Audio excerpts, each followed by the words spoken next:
Why is the coaching carousel slowed down?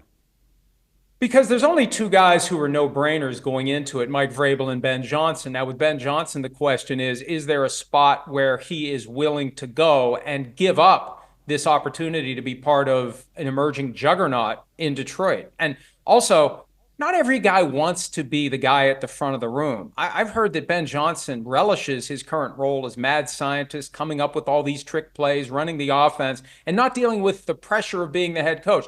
Look at what Dan Campbell has to deal with. I mean, he got doxxed. They had people show up at his house. When you're the offensive coordinator, that doesn't happen. When you're the head coach, that happens. And alignment has been the word most associated with Ben Johnson. He wants alignment with the front office. So you look at some of these jobs where there's a GM that maybe isn't going to be as aligned. And then you look at the Raiders, where 2 days after they fired the head coach, they cleared out the GM. The alignment is more likely going to be in Vegas if he chooses that job. And all indications when you talk to people around the league are the Raiders really want him. The question is, does he want to leave the Lions for anyone, specifically a Raiders team that needs a lot of help to become a contender? Yeah, I wondered about this. That does he stay?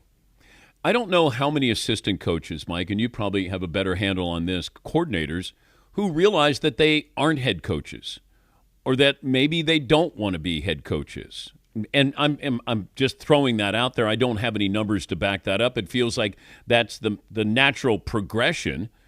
But yeah, as I've said many times, the audience is tired of hearing it. Not every coordinator is meant to be a head coach. Well, and the other thing too, Dan, when you're a coordinator and the window opens for you to be a head coach, some guys feel like they'd better jump through it now because it might close by next year. Johnson has the confidence, and it's backed up by having a great team on the field that he's working with, that the window is going to stay open.